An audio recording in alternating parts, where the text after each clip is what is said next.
Fala galera, então vamos continuar aqui a nossa brincadeira. Falando ainda da paroxítona terminada em ditongo, que pode ser considerada uma proparoxítona eventual acidental ou aparente. Qual foi a primeira banca que cobrou isso no cenário do concurso público? O Sebrasp, quando ainda era CESP. Apresentou a palavra memória e afirmou para os candidatos que a palavra possuía duas regras distintas de acentuação. Muito aluno naquele momento pirou, porque pensou assim, ora, isso só pode ser uma pegadinha. Afinal de contas, memória é uma paroxítona terminada em ditongo. Só que neste momento, a banca considerou que toda paroxítona terminada em ditongo pode ser considerada também uma proparoxítona eventual acidental ou aparente. Aí olha só uma outra parada. Essa mesma banca, o que ela fez? Ela já colocou paroxítona terminada em ditongo numa lista com proparoxítonas. E aí disse que era a mesma regra de acentuação, e não era. Aí você fica se perguntando, caramba, mas como assim? Que problemática é essa? Pois bem, o fato é que a gente nunca sabe como o avaliador vai trabalhar, se de forma certa, em cima do conceito, ou se ele mesmo enfia os pés pelas mãos. Nós contamos com uma acertada assim do avaliador, já que ele começou a trabalhar isso, que ele não erre. Então eu vou te mostrar o panorama de dois tipos de questões completamente acertadas. A primeira é dizer que aquela palavra possui duas regras distintas de acentuação. E isso está certo, porque simplesmente toda paroxítona terminada em ditongo também pode ser considerada uma proparoxítona eventual acidental aparente. Sidney, se o cara colocar uma questão de alternativas, múltipla escolha, e aí, como é que vai ser? Vai ser assim, ó. Camarada vai pegar, e aí ele vai colocar assim, ó. A cédula era falsa.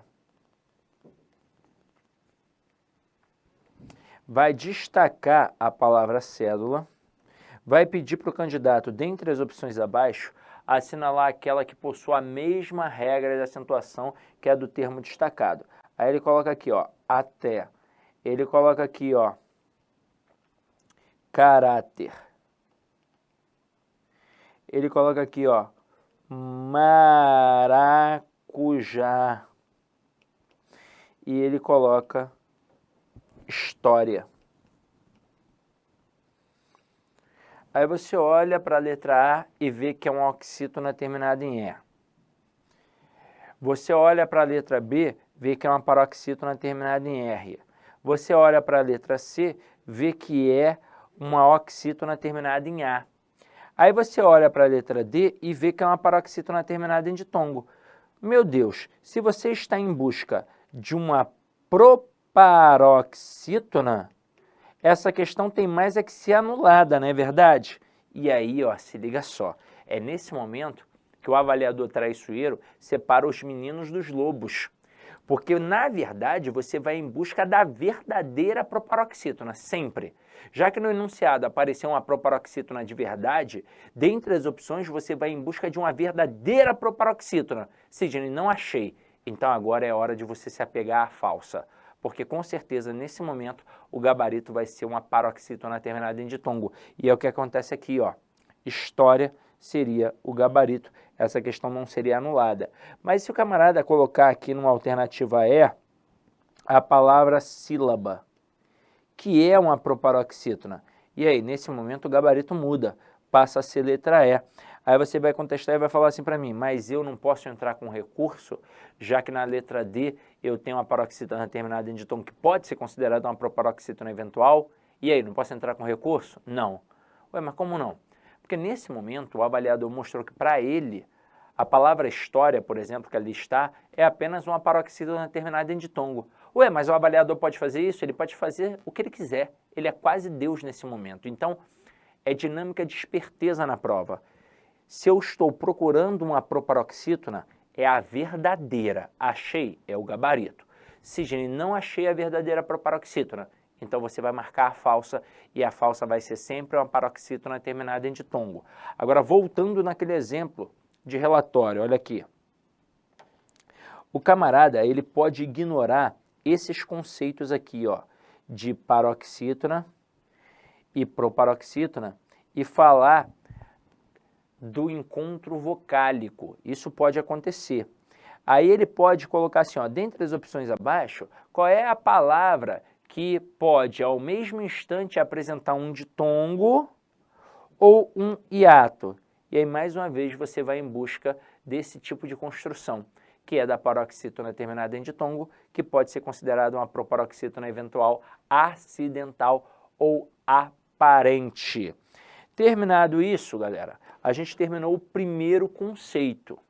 Mas, terminando o primeiro conceito, mesmo trabalhando essa grande pegadinha aqui, eu quero trabalhar mais uma pegadinha antes de partir para o segundo conceito. Então, se liga só. Uma pegadinha interessante é em relação aqui, ó, vou até mudar a cor da canetinha. É em relação à palavra hífen. Eu vou até colocar a palavra item aqui para a gente comparar, já que ambas começam com som de i e terminam com som de en, só que elas são grafadas de forma diferente. Item é uma paroxítona terminada em en. Paroxítona terminada em en não tem acento. Mas hífen não é uma paroxítona terminada em en de em. Ela é, na verdade, terminada em n, assim como a palavra pólen. E não tem o N dentro lá do nosso quadrinho. Repare, ó, tem o N aqui, por um acaso, dentro desse quadrinho aqui? Não, não tem o N. Então, neste momento aqui, ó, eu vou até colocar aqui, tá, ó, item e hífen. Já que o quadrinho está aqui, ó, item não tem o acento, hífen acaba tendo acento. Aí vem a grande pegadinha, porque não é no singular, é no plural. Vamos colocar itens e hífens. Aí o cara pensa assim, ora, itens realmente não tem acento. Não tem no singular porque vai ter no plural. Mas espera aí, não é porque tem ou não tem no singular que tem ou não tem que ter no plural. Cada palavra em relação à acentuação gráfica, ela tem que ser avaliada de forma única e indivisível. E aí repare que itens é uma paroxítona terminada em ens. E o ens está aqui, ó, dentro do nosso quadrinho. E o mesmo vai ocorrer com a palavra hífens. Ela é uma paroxítona terminada em ens. Opa! Então, no singular, a palavra hífen tem acento. No plural, ela não tem acento. E isso é extremamente perigoso, porque se você tentar escrever no teu WhatsApp, você vai ver que vai colocar com hífens, porque é um código binário. Singular tem, plural tem também. Mas você não pode dar esse mole. E ainda tem uma coisa pior, a palavra hífen possui duas formas de pluralização. Hífens, que não tem acento, ou hífenes, que aí vai ter acento, mas não vai ter acento por regra de paroxítona. Se eu colocar hífenes, vai ter acento pela regra, ó, da proparoxítona. Afinal de contas, onde é que está a sílaba tônica? Na antepenúltima sílaba. Aqui a gente terminou a primeira regra básica e agora a gente vai para a segunda regra básica. A segunda regra básica, galera, é em relação, sabe o quê? Hiato. A regra do hiato. Conceitualmente falando, o que é um hiato? É um isolamento, é uma lacuna. Você já deve ter visto, por exemplo, algum artista falando assim, ó, houve um hiato na minha carreira. Quer dizer que ele ficou um tempo sem fazer nada. Foi uma lacuna, um isolamento. E o mesmo vai acontecer aqui. Então, para a gente pensar na regra do hiato, a gente vai fazer um macetinho muito simples. Lembra que eu falei de verdadeira vogal e falsa vogal? Pois bem, quem é que você vai isolar agora da sua vida? Quem é verdadeiro contigo ou quem é falso? Ora, quem é falso. Então é por isso que a regra do hiato, ó, fica ali no i e no u. Então vamos lá, ó. Regra do hiato. I e u. Isolados na posição de segunda vogal ou acompanhados da letra S. Aí, galera, se liga só. Por que eu fiz questão de frisar que eles vão ficar isolados na posição de segunda vogal? A gente tem que entender isso bem, tá? Porque muito candidato fica meio perdido. Como assim segunda vogal? Eu já vi palavra acentuada pela regra do hiato e a vogal era a terceira da palavra, era a quarta vogal da palavra. Não, eu não estou falando da palavra, gente. Eu estou falando do hiato em si. O que é o hiato? Não é um encontro vocálico? Pois bem, é um encontro vocálico, encontro entre vogais dentro da palavra. Quando a gente separa, elas vão para sílabas diferentes. Então, se essa segunda sílaba é um I ou um U, aí eu terei um acento pela regra do hiato. Para você ter noção, a própria palavra hiato constitui um hiato, mas não tem acento. Quer ver? Ó? I, A, to. Tá vendo aqui, ó? Isto é um hiato. Só que o A ficou na posição de segunda vogal. O I ficou na posição de primeira vogal. Vai ter acento aí, então? Não, não tem. Olha, quando tem acento, ó, eu tenho acento em saída, eu tenho acento em saúde, eu tenho acento em faísca. E aí vamos entender isso com muita calma. Vamos lá. Vamos separar silabicamente a palavra saída. E como é que a gente separa silabicamente as estruturas? Basta ter vogal, galera. Tem vogal, constituiu sílaba. Não tem como constituir sílaba sem vogal. Ah, só a consoante vai constituir. Não. Por isso que tem aquelas letras que a gente chama de letra muda, que a gente não tem como largar solta na sílaba. E aí a gente não joga para a sílaba seguinte, a gente joga para a sílaba anterior. Ah, é o P mudo, é o D mudo, é o não sei o quê. Essa consoante vem para a sílaba anterior. Agora, aqui, ó, repare. Quando a gente pega a saída, para separar silabicamente, fica assim, ó. Sa, I, da. Aí, neste momento, tem candidato que vai pensar assim, mas peraí, por que saída vai ter acento se ela, na verdade, é uma paroxítona terminada em A? Lembra que eu te disse que a acentuação se dá por oposição? Vocês vão ver que, que o hiato vai se sobrepor à paroxítona e à oxítona. O hiato só não consegue se sobrepor à proparoxítona. E pronto, acabou. Mas entenda, em saída, é uma paroxítona? Claro. Onde é que está a sílaba tônica? Na penúltima sílaba. E se está na penúltima sílaba, ela é o quê? Ela é uma paroxítona. Mas ela não é acentuada pela regra da paroxítona, até porque paroxítona terminada em A não tem acento. E se a gente levasse isso em consideração, não ficaria saída, ficaria saída, e não é o caso. Então o hiato, este acento vem para marcar que é um hiato e não um ditongo. Então aqui o hiato se sobrepõe. Então vamos lá, volta aqui comigo, ó. Mesma coisa em saúde, saúde. E em faísca, não fica sozinho, mas vem acompanhado, ó, da letra S. Agora, dentro dessa pegada aqui, tem pegadinha? Tem. Camarada coloca, por exemplo, a palavra, ó, rainha. Aí vamos separar rainha silabicamente, ó.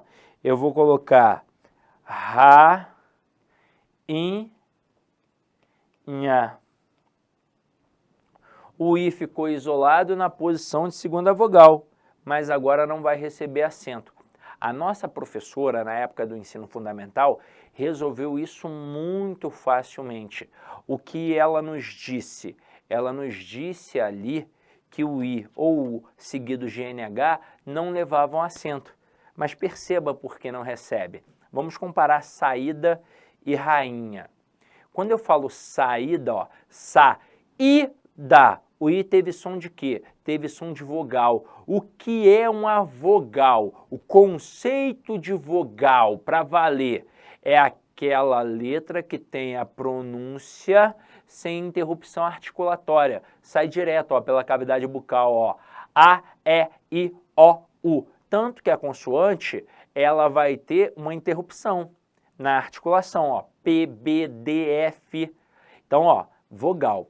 Agora, quando eu falo rainha, vamos falar alto, ó. Rainha. O que aconteceu com o I, ó? Ele ficou, ó, nasalizado. Por isso que não levou acento. Mas isso é muito fácil. I ou U, seguido de NH, não leva acento. Tem mais pegadinha aqui? Tem, se liga só. Camarada vem e coloca a palavra xiita. Neste momento eu vou separar assim, ó. Xi e tá. Agora não vai ter acento porque a vogal anterior aqui da letra isolada é idêntica a ela. Então nessa estrutura não tem acento. Aí você vai contestar e vai falar assim para mim: mas espera aí, Sidney, e em friíssimo? A vogal anterior é idêntica. Vamos lá, vamos separar silabicamente, ó. Fri e si mo. A vogal anterior é igual, mas olha só a posição da sílaba tônica. Ela está em qual sílaba? Na antepenúltima sílaba, ó. Última sílaba, penúltima sílaba, antepenúltima sílaba. Então a palavra friíssimo, na verdade, é acentuada pela regra da proparoxítona e não do hiato. O hiato ele se sobrepõe à paroxítona e à oxítona, mas ele não se sobrepõe à proparoxítona. E aí vamos aproveitar e vamos avaliar, por exemplo, a palavra veículo. Vamos separar silabicamente, ó. Ve-i-cu-lo.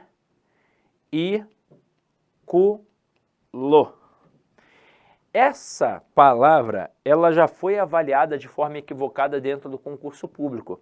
Já teve avaliador que chamou isso aqui de hiato. E aí vamos entender tudo direitinho. Existe um hiato na palavra veículo? Existe.